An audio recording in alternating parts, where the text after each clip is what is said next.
এই যে কোরবানি আসতেছে, ওই সন্তানের চিন্তায় মা এক টুকরা গোশত মুখে দেয় না, সবাই রে গোশত পাকাইয়া খাওয়ায়।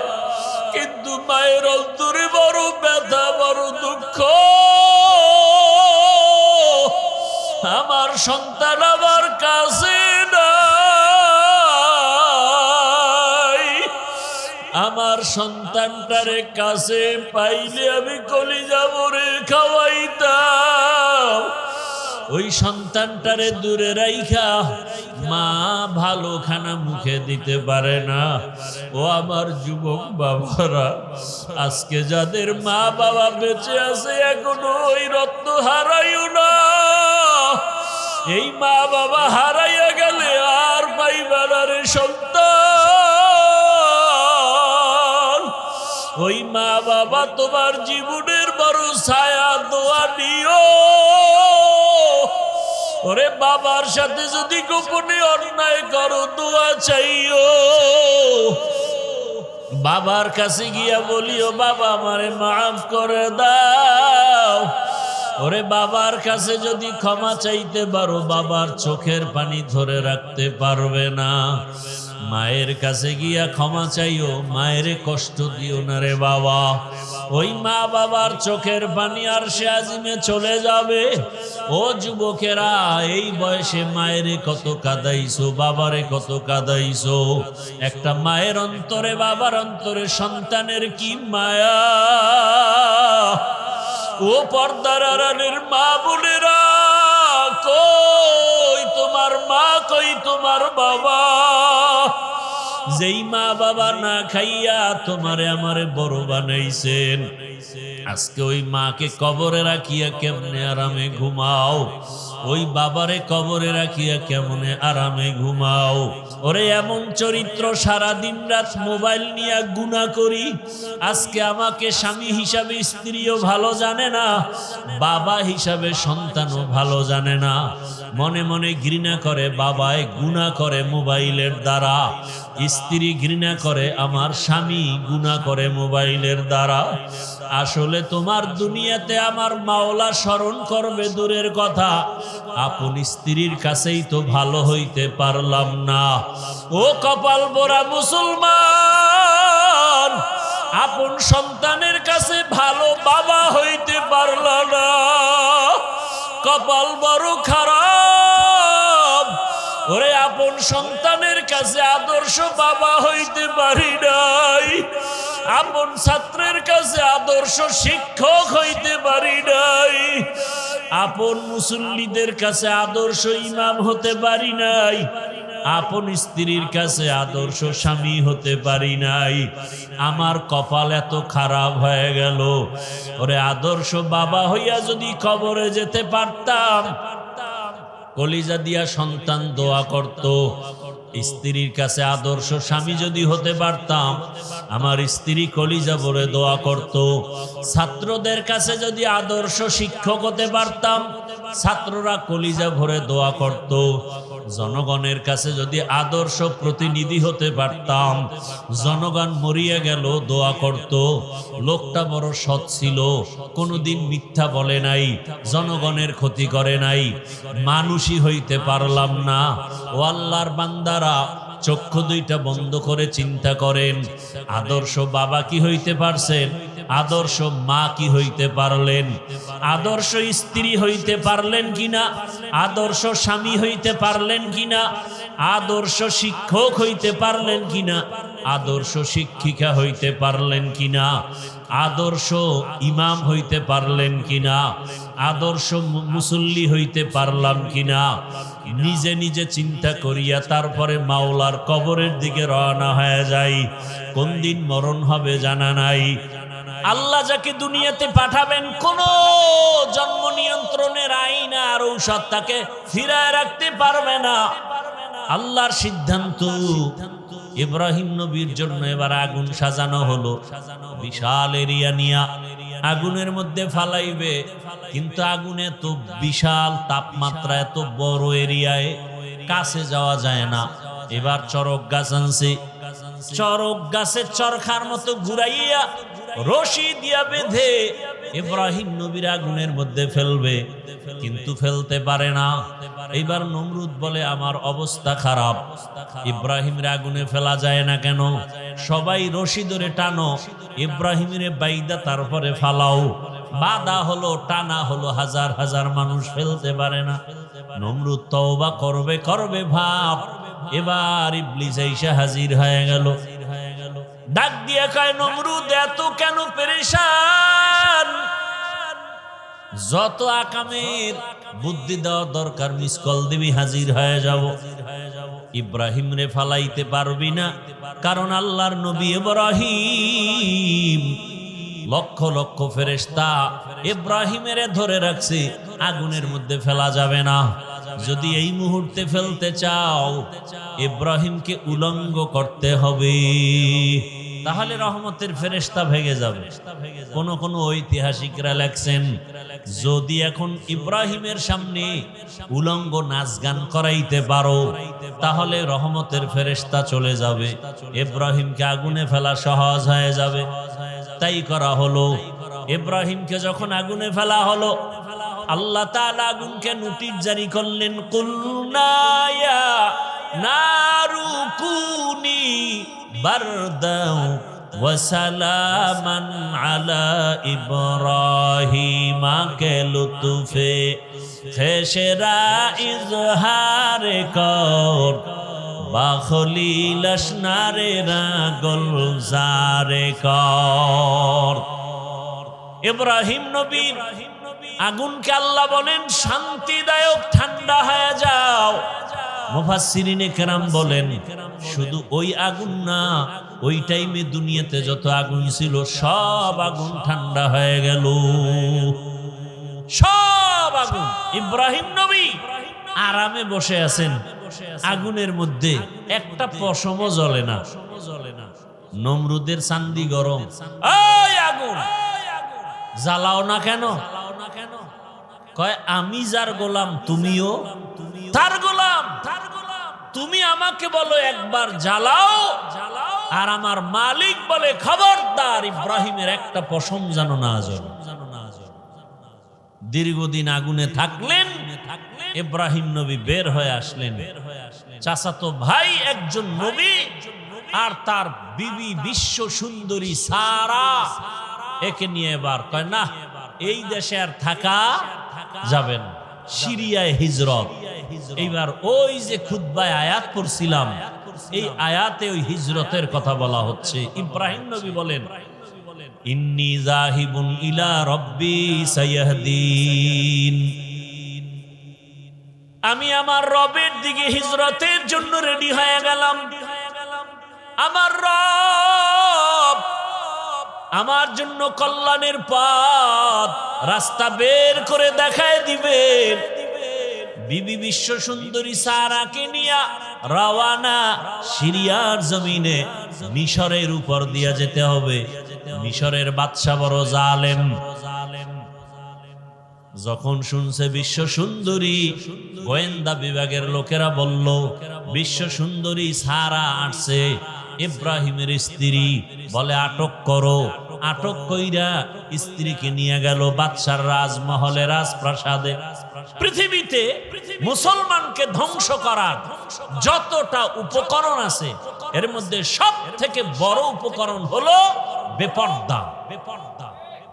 কি বেপর্দা? অর্ধুলঙ্গ উলঙ্গ নারীদের নাচ গান, অবাধে চলাফেরা, এতে মুমিনের ঈমান ধ্বংস হয়ে যায়। আল্লাহ হেদায়েত দান করুন। পর্দার ওয়াজি তো নাই, পর্দার ওয়াজ করবে কি? আমি যদি বেপর্দায় মহিলাগুলো নিয়ে একসাথে এক টেবিলে বসি, তাহলে পর্দার ওয়াজ কি আমার জবানে আসবে? কথা বলেন, আসবে? আমি মাওলানা, আমি মুফতি, আমি মুহাদ্দিস, আমি বড় হুজুর, আমি যদি মহিলাদেরকে বেপর্দায় এক টেবিলে বসাই, তাহলে আমার জবানে কোনোদিন পর্দার বয়ান আসবে? আর আমার জবানে পর্দার বয়ান হলেও উম্মতের লাভ হবে না, কোনোদিন লাভ হবে না। এই নারীর বেপর্দা আমাদের ধ্বংসের কারণ। আল্লাহ হেদায়াত দান করুন। ওই উত্তরবঙ্গে একবার দেখছিলাম মহিলা মসজিদে উঠে বক্তব্য দিতেছে, কমিশনার না চেয়ারম্যান, বাস পাওয়ার পারে না, হুজুরগো নামায় দিয়ে সে নামাজটা পড়ায় দেয়। এমন অবস্থা, বড় কঠিন হালাত। তবে এটা ইতিহাস লেখা থাকবে যে বাংলাদেশের প্রধানমন্ত্রী কি এখন কথা, এটা একটা ইতিহাসের পাতায় লেখা থাকবে না? প্রধানমন্ত্রী পুরুষ। কারণ রসুলের সহিহ হাদিস, যেই দেশে বারবার নারী ক্ষমতার প্রধান হবে, তসবিহ ছিঁড়ে গেলে যেমন একটার পরে একটা দানা পড়তে থাকে, আসমান থেকে এরকম গজব একটার পর একটা আসতেই থাকে। আল্লাহ আমার দেশকে হেফাজত করেন, আমার জাতিকে হেফাজত করেন। ভাইরা আমার, এবার ওই জালেম সুন্দরীকে নিছে। ইব্রাহিম নবী তো নবী মানুষ, আল্লাহওয়ালা মানুষ, আল্লাহর পেয়ারা বান্দারা বেশি একটু সরল হয়, মনের মধ্যে প্যাঁচ কম, চুপচাপ বসে আছে। নিয়ে গেল গোয়েন্দা বিভাগের লোকেরা, জুলুম করে বিবিরে। আল্লাহর কয়, আল্লাহ গো, আমার বিবিরে নিয়ে গেল জালেম, কি করি, উপায় কি আমার? আল্লাহ কয়, ইব্রাহিম এখানে বসে থাক, অন্তর চক্ষু খুলে দিলাম, ওই জালেম যা করবে তুই এখানে বসে দেখবি। সুন্দরী রমণী দেখে ওই জালেম যখন হাত বাড়াইছে, সাথে সাথে হাত বাঁকা হয়ে গেছে।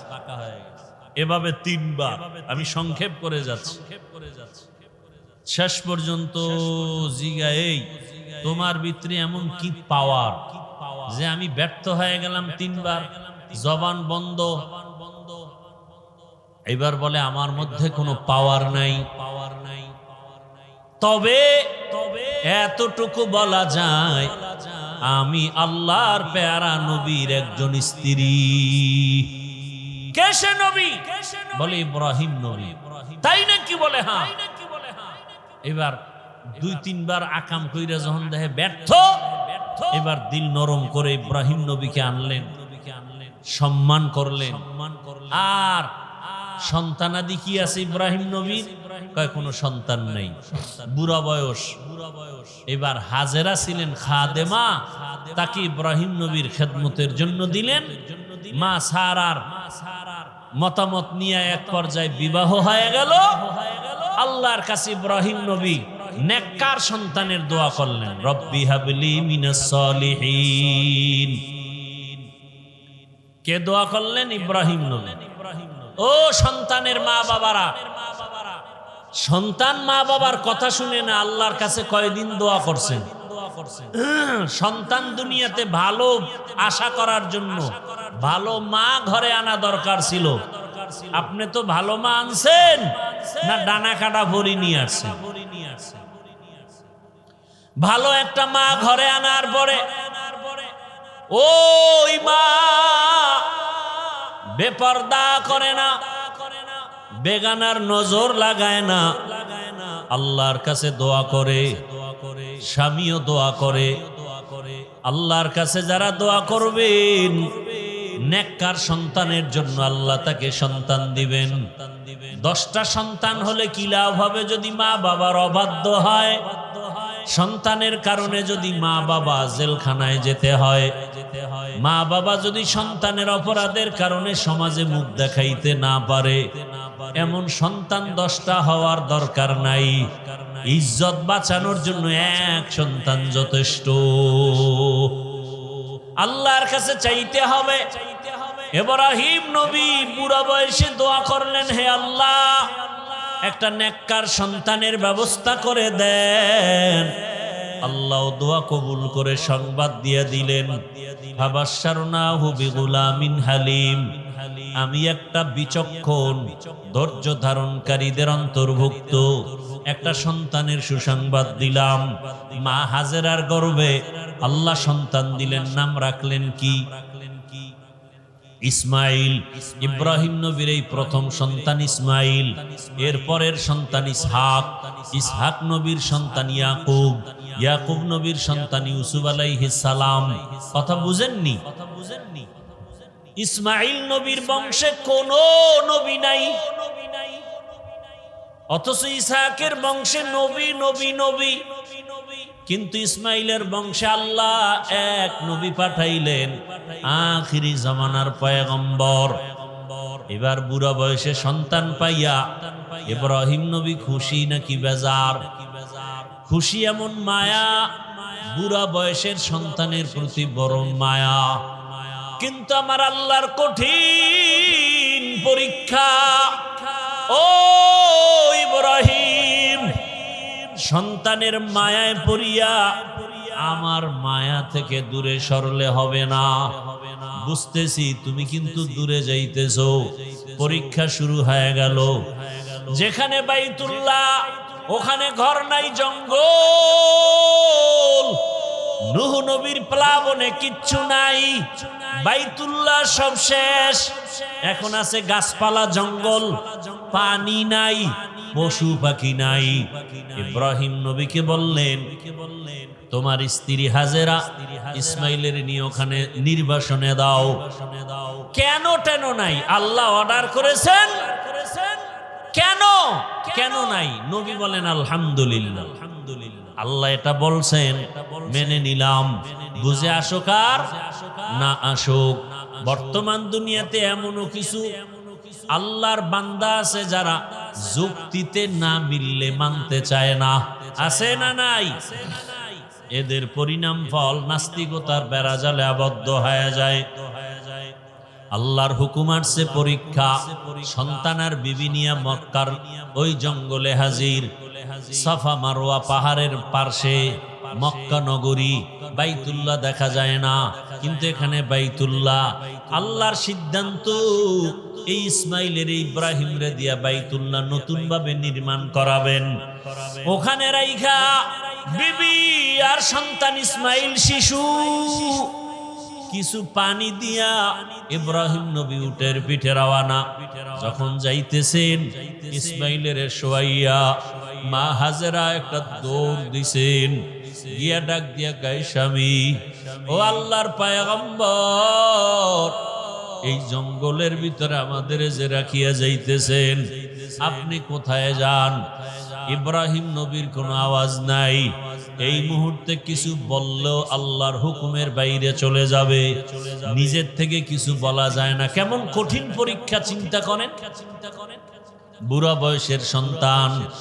এবার মা হাজেরা বলে, আমাদের রাখিয়া কই যান? বাড়ি।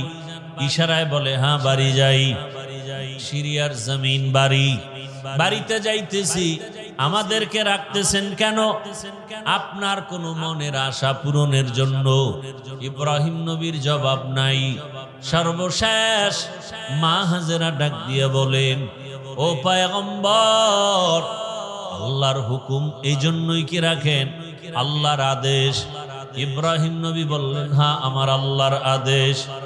এ কথা শোনা মাত্র হাজেরা আলাইহিস সালাম চোখের পানি ছাড়লেন আর বললেন, ও পয়গম্বর, আমার আল্লাহ যদি আদেশ করে থাকে,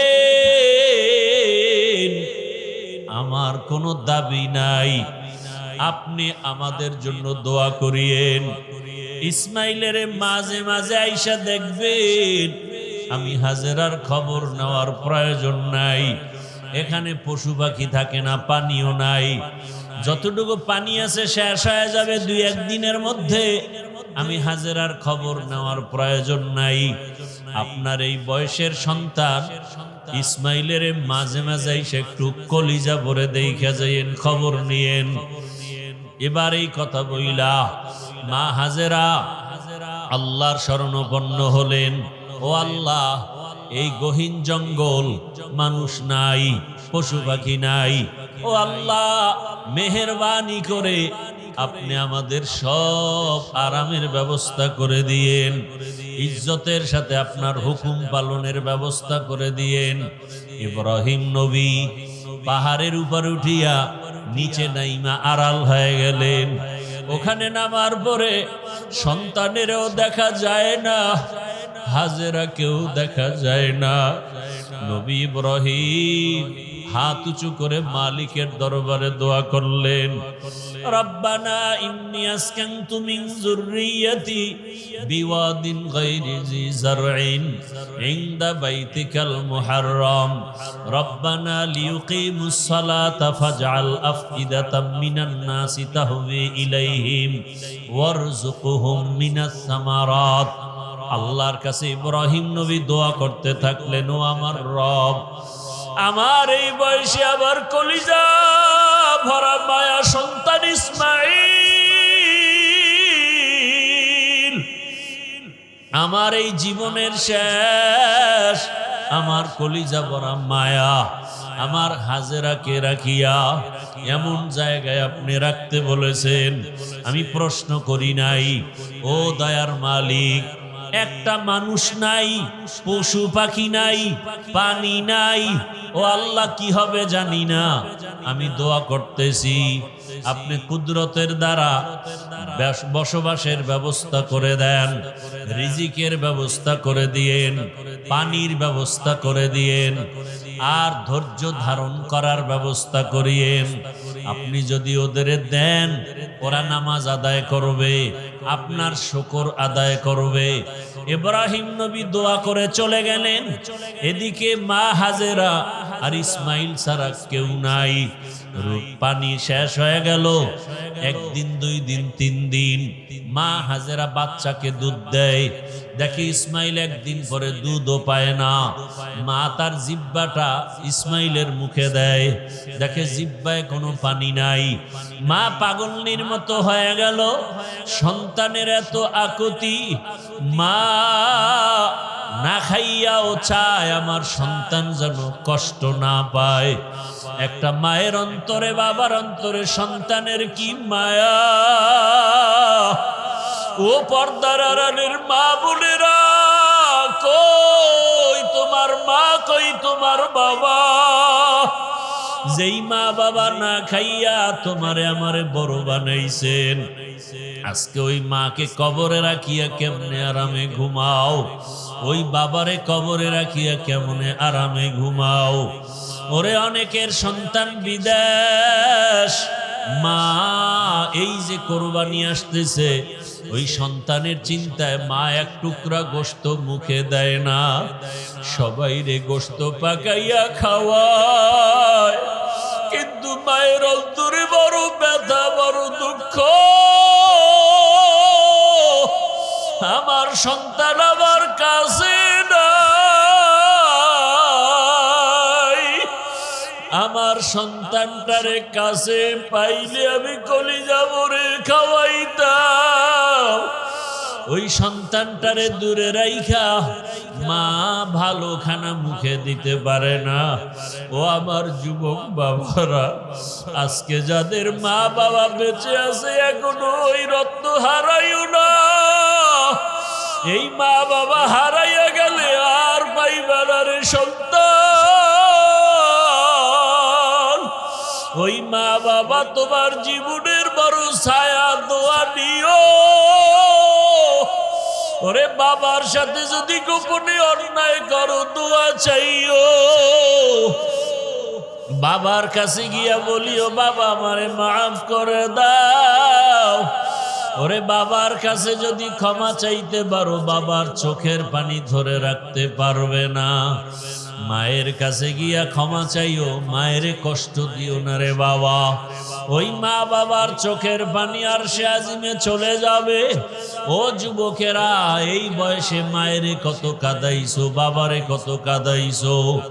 এখনো সময় আছে, পায়ে হাত রেখে বলি তওবা করো আর গুনাহ ছাড়ো। মা বাবার দোয়া নিয়ে সামনে আগাও। মায়ের কলিজা ফেটে যায়, ইসমাইলের মুখে পানি নাই, দুধও নাই, জিব্বা দেয় শুকায় দেয়। মা হাজেরা পাগলের মতো ডানে তাকায়, বামে তাকায়। হঠাৎ তাকায় দেখে সফা পাহাড়ে পানির মতো দেখা যায়। মা হাজেরা দৌড় দিলেন, গিয়া দেখে সূর্যের একটু আলো পায়া বালুগুলো পানির মতো চিকচিক করে, আসলে পানি না। মা হাজেরা চোখের পানি ছেড়ে কাঁদেন, আবার ইসমাইলের দিকে নজর দেন, আবার মারোয়া পাহাড়ে দৌড়ায়। এইভাবে 7 বার দৌড়াইলেন।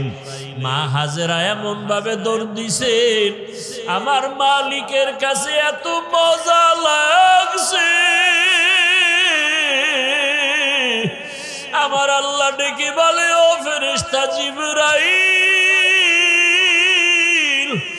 আমার হাজেরা যেই জায়গায় দৌড়। ওরে এমন চরিত্র, সারা দিন রাত মোবাইল নিয়ে গুনাহ করি। আজকে আমাকে স্বামী হিসাবে স্ত্রীও ভালো জানে না, বাবা হিসাবে সন্তানও ভালো জানে না। মনে মনে ঘৃণা করে বাবায়, গুনাহ করে মোবাইলের দ্বারা। স্ত্রী ঘৃণা করে আমার স্বামী, গুনাহ করে মোবাইলের দ্বারা। আসলে তোমার দুনিয়াতে আমার মাওলা স্মরণ করবে দূরের কথা, আপন স্ত্রীর কাছেই তো ভালো হইতে পারলাম না। ও কপাল পোড়া মুসলমান, আপন সন্তানের কাছে ভালো বাবা হইতে পারলা না, কপাল বড় খারাপ। ওরে আপন সন্তানের কাছে আদর্শ বাবা হইতে পারি নাই, আপন ছাত্রের কাছে আদর্শ শিক্ষক হইতে পারি নাই, আপন মুসল্লিদের কাছে আদর্শ ইমাম হতে পারি নাই, আপন স্ত্রীর কাছে আদর্শ স্বামী হতে পারি নাই। আমার কপাল এত খারাপ হয়ে গেল। ওরে আদর্শ বাবা হইয়া যদি কবরে যেতে পারতাম, কলিজা দিয়া সন্তান দোয়া করত। স্ত্রীর কাছে আদর্শ স্বামী যদি হতে পারতাম, আমার স্ত্রী কলিজা ভরে দোয়া করত। ছাত্রদের কাছে যদি আদর্শ শিক্ষক হতে পারতাম, ছাত্ররা কলিজা ভরে দোয়া করত। জনগণের কাছে যদি আদর্শ প্রতিনিধি হতে পারতাম, জনগণ মরিয়া গেল দোয়া করত। লোকটা বড় সৎ ছিল, কোনোদিন মিথ্যা বলে নাই, জনগণের ক্ষতি করে নাই। মানুষই হইতে পারলাম না। ও আল্লাহর বান্দারা, চক্ষু দুইটা বন্ধ করে চিন্তা করেন, আদর্শ বাবা কি হইতে পারছেন? আদর্শ মা কি হইতে পারলেন? আদর্শ স্ত্রী হইতে পারলেন কিনা? আদর্শ স্বামী হইতে পারলেন কিনা? আদর্শ শিক্ষক হইতে পারলেন কিনা? আদর্শ শিক্ষিকা হইতে পারলেন কিনা? আদর্শ ইমাম হইতে পারলেন কিনা? আদর্শ মুসল্লি হইতে পারলাম কিনা? নিজে নিজে চিন্তা করিয়া তারপরে মাওলার কবরের দিকে রওনা হয়ে যাই। কোন দিন মরণ হবে জানা নাই। মা হাজেরা দৌড়ায়, সন্তানের পেরেশানি, চোখে পানি। হঠাৎ করে গাইবি আওয়াজ, কে যেন ডাক দিছে, হাজেরা। কে যেন আস্তে করে শব্দে আওয়াজ দেয়, হাজেরা। মা হাজেরা কান সজাগ, কোথার থেকে ডাক আসতেছে জানা নাই। মা হাজেরা নজর করে দেখে, আজকে যেখানে বাইতুল্লাহ আমার আল্লাহর ঘর, ওই বাইতুল্লাহ তখন ছিল না, নিশ্চিহ্ন। ওই জায়গার থেকে একটু আওয়াজ, মানুষের সুরাতে একজনে দাঁড়ায় দাঁড়ায় ডাকতেছে। তিনি ছিলেন জিবরাইল ফেরেশতা। মা হাজেরা দৌড়ায় আর কয়, কে? বলে, আমার ইসমাইল। আমি আমার ইসমাইলের জন্য পাগল, আপনি কি একটু সহযোগিতা করবেন? আমার মাওলা কি দেখে না? জিবরাইল আলাইহিস সালাম তার পাখা দিয়া বাড়ি মারলেন। ইসমাইল নবীর পায়ের গোড়ালি দিয়া পানির ফোয়ারা বের হয়ে গেল। মা হাজেরা পাথর দিয়া আটকাইয়া বললেন, জমজম, হে পানি থাম থাম। ওই পানি আজ পর্যন্ত চলে। হাজার হাজার কোটি মিলিয়ন ট্রিলিয়ন বিলিয়ন লিটার পানি হাজি সাবরা নেয়, কমেও না বাড়েও না। নবীজিকে সাহাবায়ে কেরাম জিজ্ঞাসা করছিলেন, ইয়া রাসূলুল্লাহ, এই জমজম পানি বাড়েও না কমেও না, এত পানি হাজি সাবরা নেয়, এই জমজম কূপের নিচটা কোথায় লাগানো? নবী বলেন, এই জমজমের নিচের সম্পর্ক হাউজে কাউসারের সাথে লাগানো। এই জমজমের পানি বড় বরকতের পানি। এই পানি বসে পান করো বাধা নাই, দাঁড়ায় পান করো বাধা নাই। যে কোনো রোগের নিয়তে পান করো আর দোয়া করো, আল্লাহুম্মা ইন্না নাসআলুকা ইলমান নাফিআ ওয়া রিজকান ওয়াসিআ ওয়া শিফাআম মিন কুল্লি দা। পানি পান করলে মানুষের পিপাসা নিবারণ হয়, ক্ষুধা নিবারণ হয় না। জমজম পানি এমন বরকতের পানি, যেই পানি পান করলে শরীরের পিপাসা, পেটের ক্ষুধাও নিবারণ হয়ে যায়, শরীরে শক্তি পর্যন্ত বেড়ে যায়, দুর্বলতা কেটে যায়। এমন বরকতের পানি ইসমাইল নবীর কারণে আল্লাহ দান করলেন। মা হাজেরা পানি পান করলেন, বাচ্চাকেও পান করালেন, ক্ষুধা নিবারণ হয়ে গেল। ইসমাইল নবী আস্তে আস্তে বড় হইতে হইতে, কেউ বলে 14 বছর, কেউ বলেন 15 বছর বয়স যখন হয়, ইব্রাহিম নবীর উপরে আবার পরীক্ষা। স্বপ্নে দেখা, ইব্রাহিম তোমার আদরের বস্তু আমার রাস্তায় কোরবানি করো। এইভাবে ইব্রাহিম নবী 3 দিন স্বপ্ন দেখলেন, 100 উট কোরবানি করলেন। সর্বশেষ যখন একই স্বপ্ন দেখলেন, ইব্রাহিম নবী বুঝতে পারলেন আমার কলিজার আপন ইসমাইল ছাড়া কেউ নাই। আল্লাহর হুকুম আসছে তাকে জবাই করার জন্য। আর দেরি নাই, এইবার ছুরি আর রশি নিয়া ইসমাইলের জবাই করার জন্য রওনা বাইতুল্লাহর কাছে। বহুদিন পরে ইসমাইলের এলাকায় এসে দেখেন, যে এলাকায় মানুষ নাই, জঙ্গল, ওই এলাকায় এখন মানুষের বসবাস, বাড়ি ঘর, মানুষ ফসল আদি করতেছে।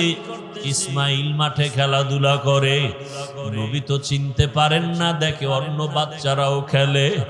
ইব্রাহিম নবী ডাক দিয়ে কয়, ও আমার এলাকার মানুষ, তোমরা জানোনি এখানে ইসমাইল নামের একটা সন্তান আছে, মায়ের ঘরে থাকে? বলে হ্যাঁ। ওর ঘরটা কোথায়? বলে ওই কিনারায়।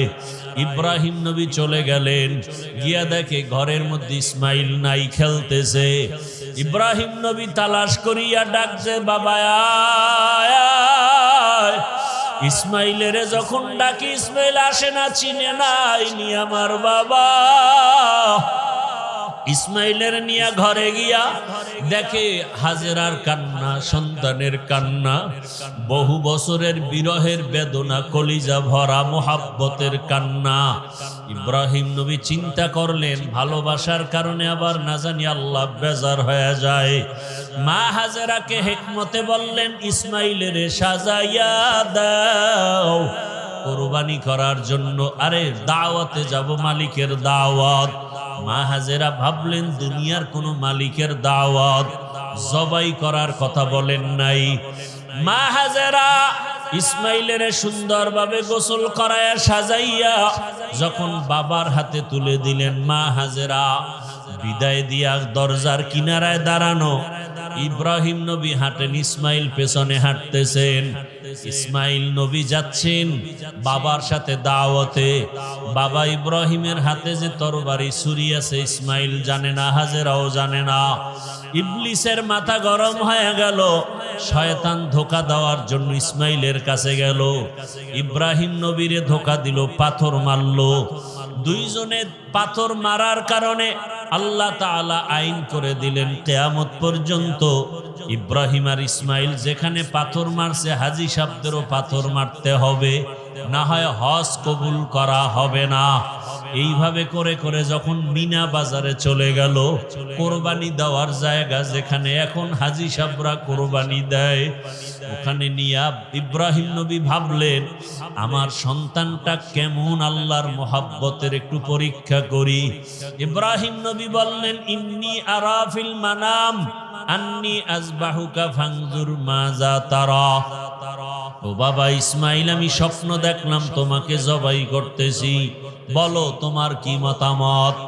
সন্তান ইসমাইল সাথে সাথে জবাব দিয়া বলল, ইয়া আবাতি ফাল মা তুমার সাতাজিদুনি ইনশাআল্লাহু মিনাস সাবিরিন।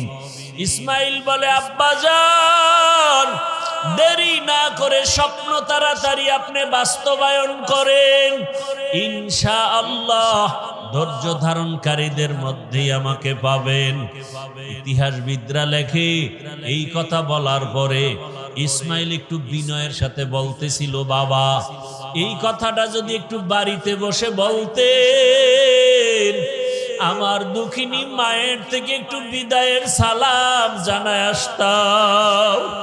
যেই মা দুঃখিনী আমারে কত কষ্ট করে লালন পালন করেছেন, দুধ নাই পানি নাই মা, খানা নাই, জঙ্গলের ভেতরে কতদিন পর্যন্ত কষ্ট করে আমাকে লালন পালন করেছেন। আমার মার কাছ থেকে একটু বিদায়ী সালাম দিয়ে আসতে পারতাম। ও বাবা বলেন না এখনো দুঃখ নাই?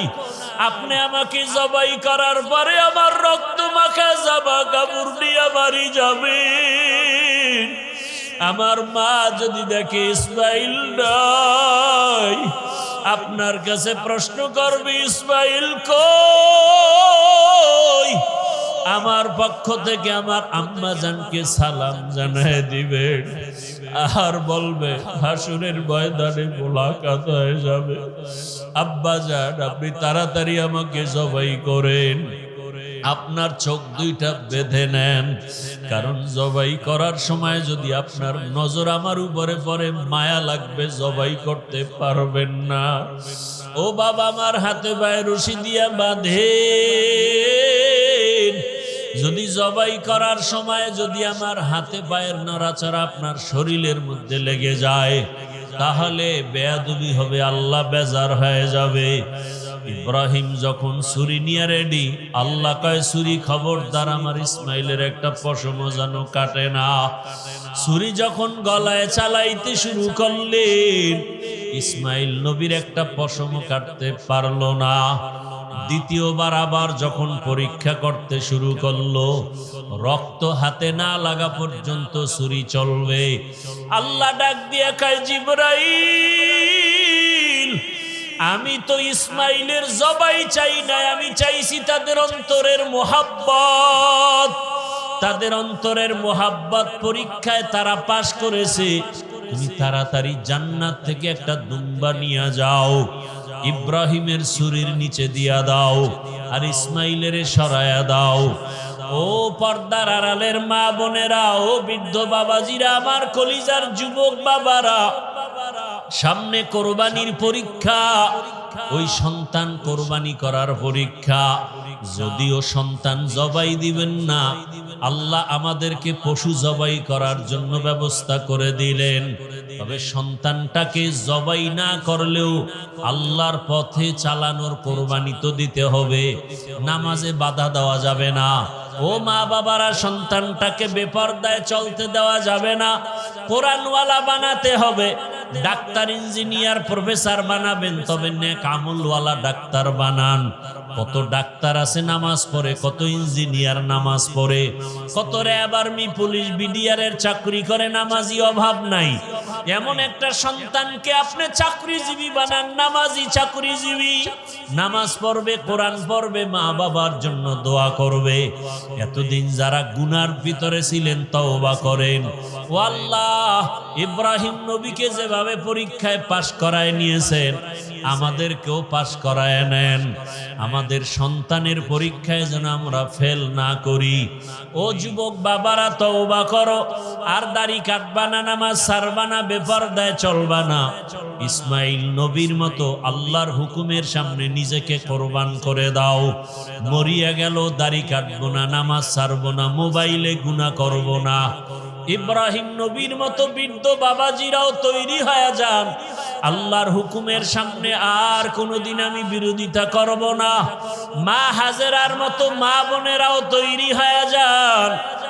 হাজেরা যেমন ইসমাইলকে আল্লাহর রাস্তায় কোরবানি দিতে একটু প্রশ্ন করেন নাই, বরং শুকর আদায় করেছেন। আপনারাও সন্তানটাকে আল্লাহর পথে চালান। ডাক্তার হবে নামাজি ডাক্তার, নামাজ পড়নেওয়ালা ইঞ্জিনিয়ার, নামাজ পড়নেওয়ালা একজন প্রফেসর। আল্লাহ সবাইকে তৌফিক দান করেন, আমিন। আলহামদুলিল্লাহি রাব্বিল আলামিন, والصلاة والسلام على سيد الأنبياء والمرسلين وعلى آله وأصحابه أجمعين يا أرحم الراحمين يا أرحم الراحمين يا